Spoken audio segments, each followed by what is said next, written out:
आप लोगों से मेरा यह आग्रह है कि मेरे YouTube चैनल को देखकर इसे सब्सक्राइब करेंगे और लाइक करेंगे और मुझे धन्य धन्य अर्थात इसे सफल बनाकर मुझे कृतार्थ करेंगे। आगे दिन जो मैंने आप लोगों को प्रसंग बताया था उसके बाद की कथा कहता हूँ।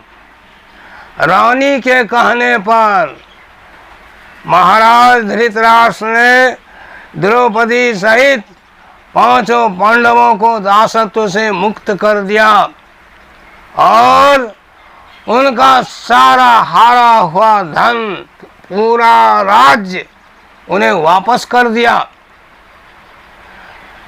यह देख कर दुर्योधन अत्यंत क्रोधित हुआ और जाकर अपने पिता को कहा, यह आपने क्या कर दिया, मेरा क्या हुआ, मेरी सफलता को आप निष्फल कर दिए।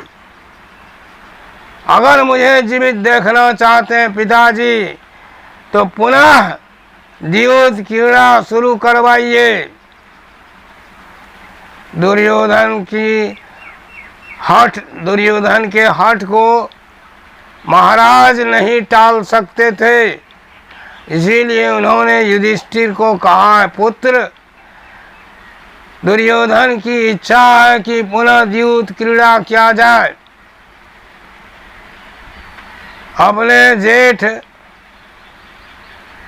अपने ज्येष्ठ पिता के कहने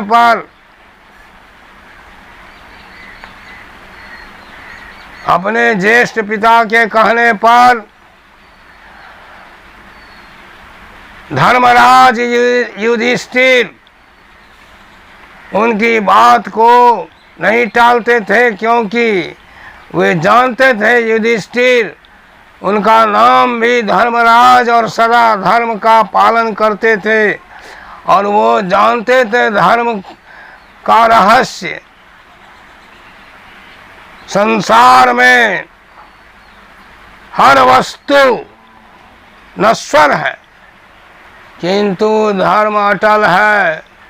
मृत्यु उपरांत भी धर्म मनुष्य का साथ देता है।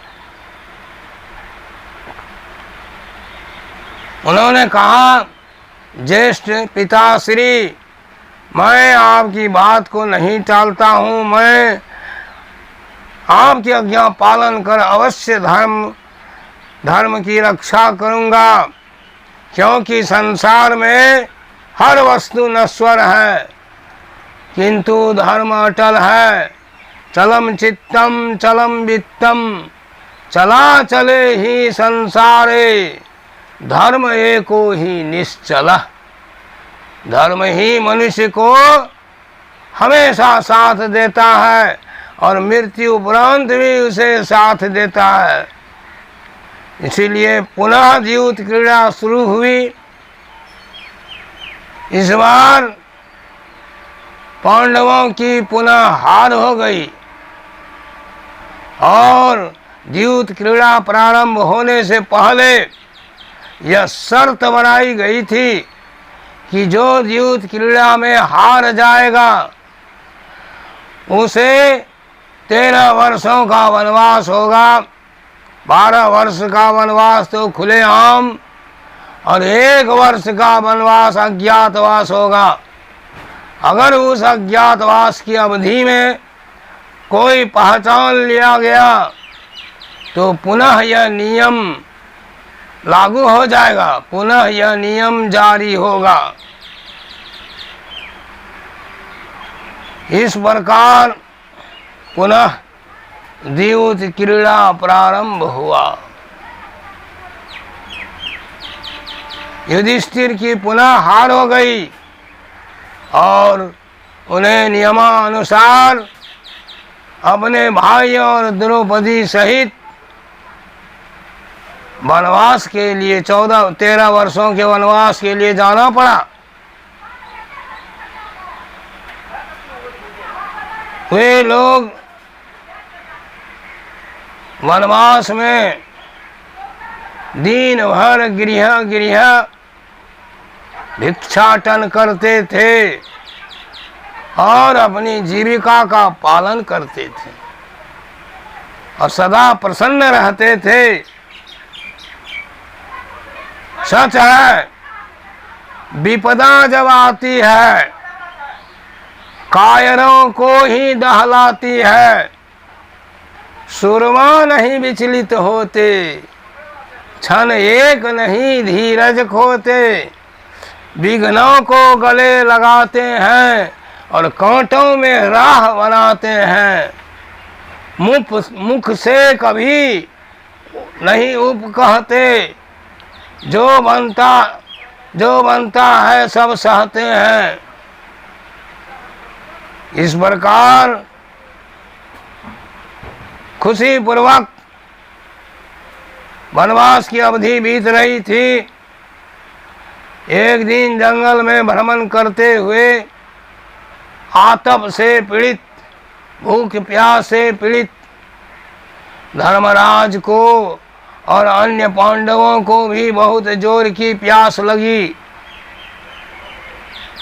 युधिष्ठिर ने अपने छोटे भाई को कहा, छोटे भाई सहदेव को कहा, सहदेव जरा पता लगाओ पानी का साधन कहाँ है।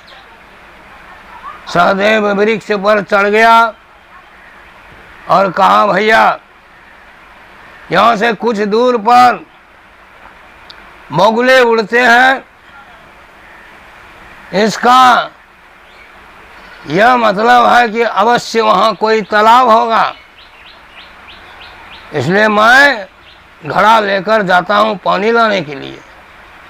कहाँ जाओ, शीघ्र जाओ और पानी पिलाओ जल्दी, मुख से नहीं बैन निकलते हैं। सहदेव चल पड़ा। उस तालाब के पास पहुंचने के बाद उसने देखा कि अत्यंत स्वच्छ और सुवासित जल है। सहदेव ने मन में सोचा, पहले मैं पान कर लेता हूँ, पहले मैं जल पान कर लेता हूँ, उसके बाद सबों के लिए जल ले जाऊंगा। जैसे अपनी अंजलि में पानी लेकर पीना चाहते थे, उसी समय आवाज हुई, खबरदार, यह सरोवर मेरा है, मेरी इजाजत के बिना कोई इसका जल पान नहीं कर सकता है। इस जल पान को करने के लिए, इस तालाब का जल पीने के लिए मेरे कुछ प्रश्नों का उत्तर देना पड़ेगा। बिना उत्तर दिए यदि जलपान किए तो मारे जाओगे, मृत्यु को प्राप्त हो जाएगा तुम। किंतु सहदेव को जोर से प्यास लगी थी, उसकी बात नहीं मानकर पानी पी लिया और पीने के बाद तुरंत वहीं पर मर गए। वो तालाब धर्मराज ने माया से निर्माण किया था। देर हो गई तो युधिष्ठिर ने दूसरे भाई से कहा कि देखो सहदेव का गया हुआ देर हो गया, बहुत विलंब हुआ, देर बहुत लग गई, बहुत देर हो गई, इसीलिए जाकर तुम देखो कि क्या बात है। ये भी चल पड़े, इनकी भी वही दशा हुई, वही प्रश्न, वही बात उस यक्ष रूपी धर्मराज ने कहा। बिना मेरे प्रश्नों का उत्तर दिए यदि तुम जलपान किए तो जो गति तुम्हारे भाई की हुई है वही गति तुम्हारी भी हो जाएगी। किंतु सहदेव ने भी किंतु नकुल ने भी उनकी बात नहीं मानी और जलपान किए। जलपान करते ही वहीं पर उनकी मृत्यु हो गई। प्रकार नकुल की भी मृत्यु हुई। एवं प्रकार से एक एक पांडव वहां गए और उन्होंने जलपान किया। सभी के सभी वहां पर मौत के घाट उतर गए। बहुत देर हुई, अंत में महाराज युधिष्ठिर पुनः गए, स्वयं गए। वहां जाकर उन्होंने देखा मेरे सभी भाईगण काल के गाल में चले गए। बोलने जोर से वे बोले, अरे भाई, किसने मेरे भाइयों की यह गति की है? कृपया प्रकट हो जाइए और इसके निधन का कारण क्या है यह भी बताइए। इतना सुनकर यक्ष प्रकट हुआ। वह यक्ष नहीं, धर्मराज था, जो यक्ष के रूप में था। युधिष्ठिर ने पूछा, यह गति आपने की है? कहा, मैंने तुम्हारे भाइयों की यह गति की है। इन्होंने बिना मेरी अनुमति का जलपान किया, बिना मेरे प्रश्नों का उत्तर दिए जलपान किया, बहुत मना करने पर भी नहीं माने, इसीलिए इनकी यह गति हुई। और सुना, यदि तुम भी यही करोगे तो तुम भी मारे जाओगे। युधिष्ठिर ने कहा, ये तो परम धार्मिक थे। कहा, अच्छा, आपकी आज्ञा शिरोधार्य है, कहिए आप क्या कहना चाहते हैं, क्या प्रश्न पूछना चाहते हैं? यक्ष ने कहा, बताओ। संसार में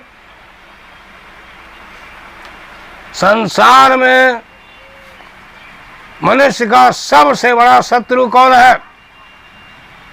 कहा, मनुष्य का। युधिष्ठिर ने जवाब दिया, मनुष्य का सबसे बड़ा शत्रु रोग है। फिर पूछा,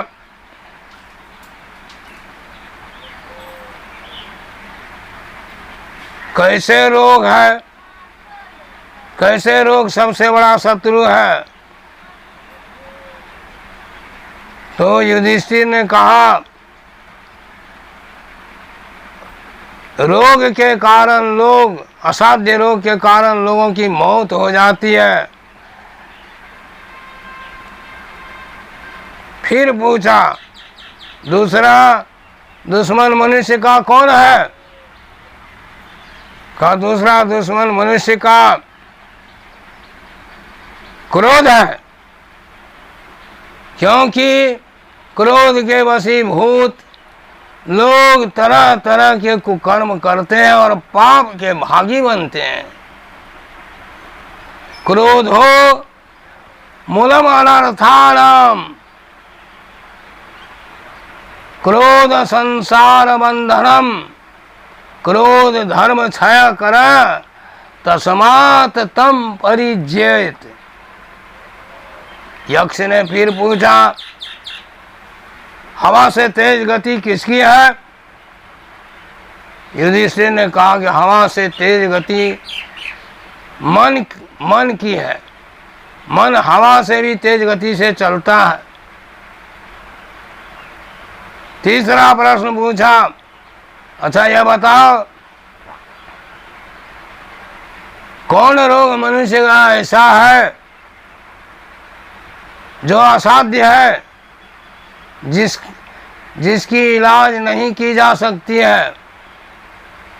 युधिष्ठिर ने तुरंत जवाब दिया, तुरंत उत्तर दिया कि लोभ मनुष्य का कभी छूटने वाला रोग नहीं है। लोभेन बुद्धिश्चलति, लोभो जनियते तृषाम, तृष्णा तु प्राप्तम दुखम परत्रेह च मानवः। सुनिए महाराज, लोभ मनुष्य का असाध्य रोग है।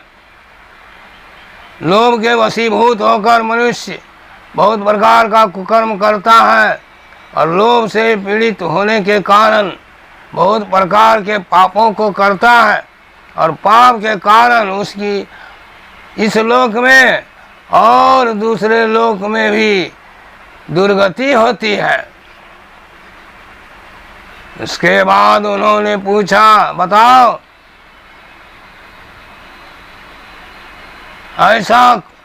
ऐसी कौन वस्तु है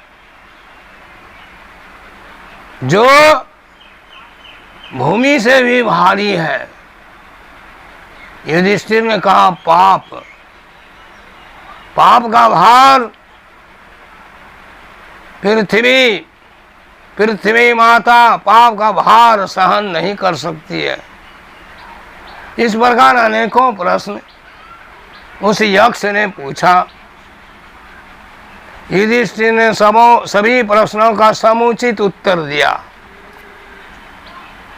वह यक्ष बहुत प्रसन्न हुआ और कहा, तुम पांडव श्रेष्ठ ही नहीं बल्कि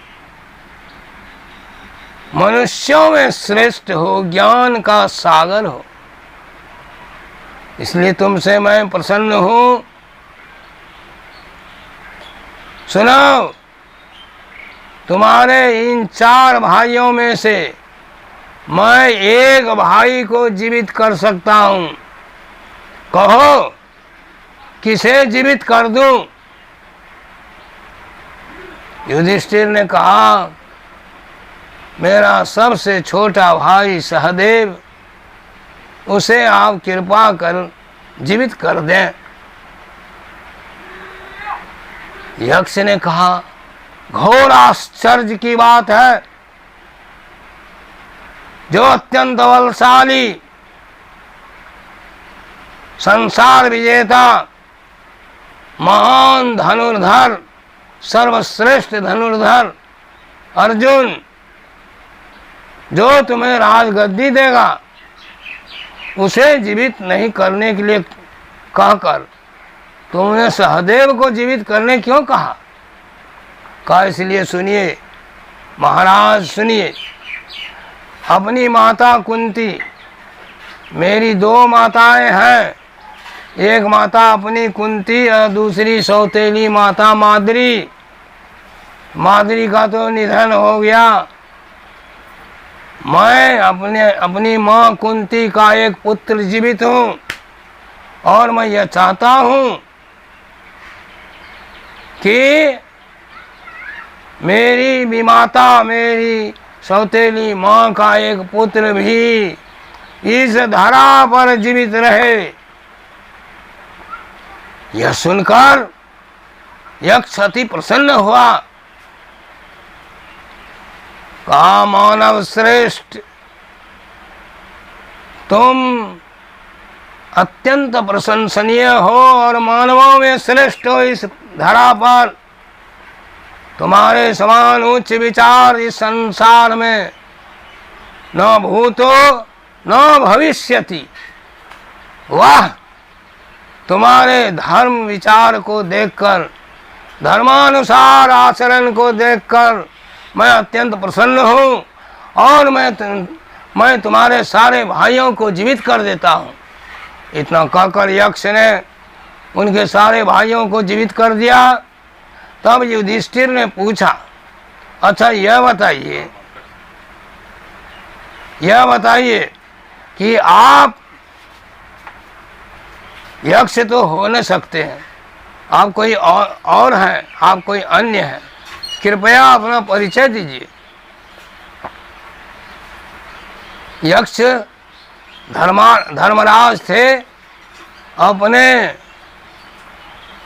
अपने यथार्थ रूप में आ गए और कहा, पुत्र तुम मुझसे ही पैदा है, मुझसे ही उत्पन्न है, तुम मेरा पुत्र हो और सचमुच प्रशंसनीय हो, सदा सुखी रहोगे और पुनः राजगद्दी प्राप्त करोगे।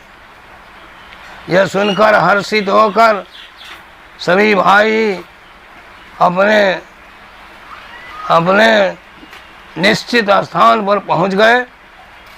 उसी समय द्रौपदी बोली कि यहाँ कौरवों का आदमी खोजने के लिए आ चुका है इस जंगल में, और हम लोगों का 13 वर्ष अब शुरू होगा।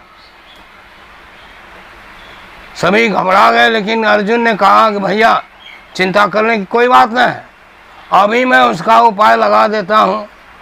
उसके बाद अर्जुन ने एक धुआं अस्त्र छोड़ा, एक चिकुर अस्त्र छोड़ा, जो दिन में ही अंधकार हो गया, कोई किसी को नहीं देख सकता था। इसी समय में सभी पांडव वहाँ से निकल गए। बस इतनी कथा कहकर मैं इस कथा को शेष करता हूँ, और इसके बाद की कथा कल कहूँगा। कृपा करके मेरे इस प्रोग्राम को आप लोग सब्सक्राइब करने का कष्ट करेंगे। आप लोग जो मेरे इस चैनल को देखने की कृपा करते हैं, मैं तहे दिल से आप लोगों का कल्याण चाहता हूँ। सर्वेभ्यः कल्याणं भवतु।